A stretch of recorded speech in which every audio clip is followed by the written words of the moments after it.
Let's learn the most important figure of speech as used in this poem, The Walrus and the Carpenter. The first figure of speech is personification. The moon was shining sulkily. In this line, the poet shows that the moon behaves like a jealous person. So, it is conveying the mood and intention. Next one is alliteration, which is about the lines the sea was wet as wet could be. So here the consonant sound wait and wait. This is repeated here, and shoes and ships repeated consonant sounds here used. So this is the alliteration that shows the repetition of initial consonant sounds for the rhythm and the musicality. Next one is imagery. We know that various types of imageries are there, like the visual imagery, gustatory imagery, which is related to the taste, and visual imagery means here the things that we need to realize after looking at it. Auditory imagery means the related to the sound that we need to feel. So the billows, smooth and bright. This is visual imagery. Briny beach, briny means salty, so related to the taste, that is the gustatory imagery. And butter spread too thick, that is the visual imagery.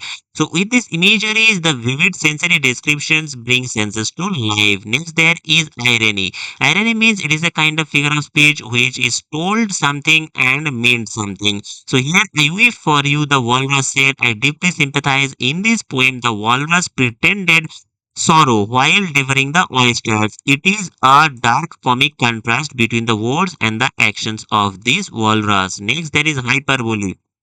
Hyperbole is a kind of exaggeration of effort for comic effect and absurdity. Absurdity. That means fantastical things, which is used in this poem. Seven maids with seven mops can clear the beach, as the poet has said. So this is a kind of hyperbole or a kind of exaggeration.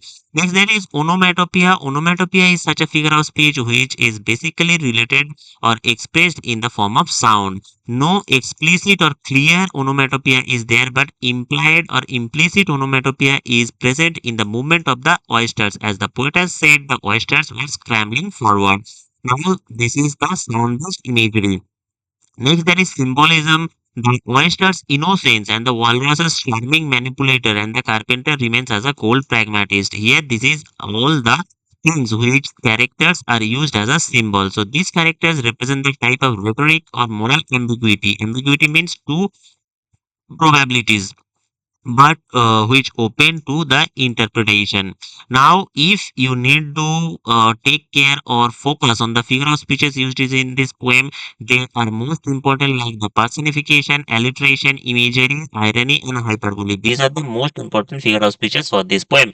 Other figure of speeches like the antithesis or paradox, which tells totally opposite things.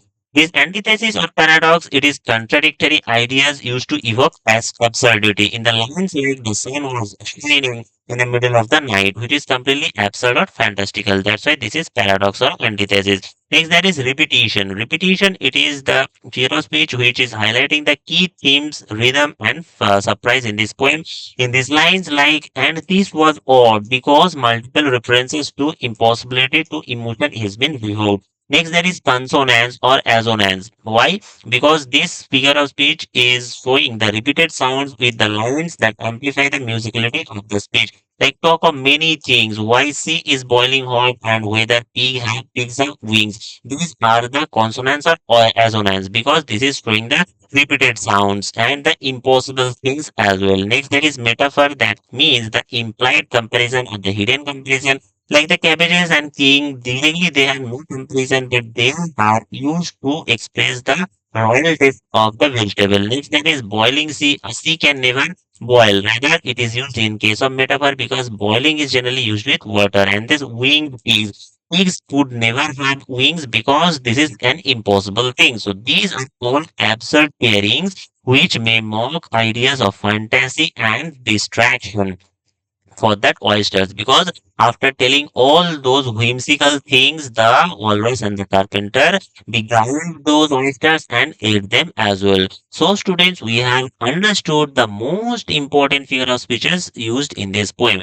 Dear students, if you find this content really helpful for you, please don't forget to like, share and subscribe, because your one like will cost nothing, but it will motivate us for the next interactive videos. Thanks for watching, dear students. Keep watching, keep improving. We'll meet soon in the next video. Goodbye, everyone.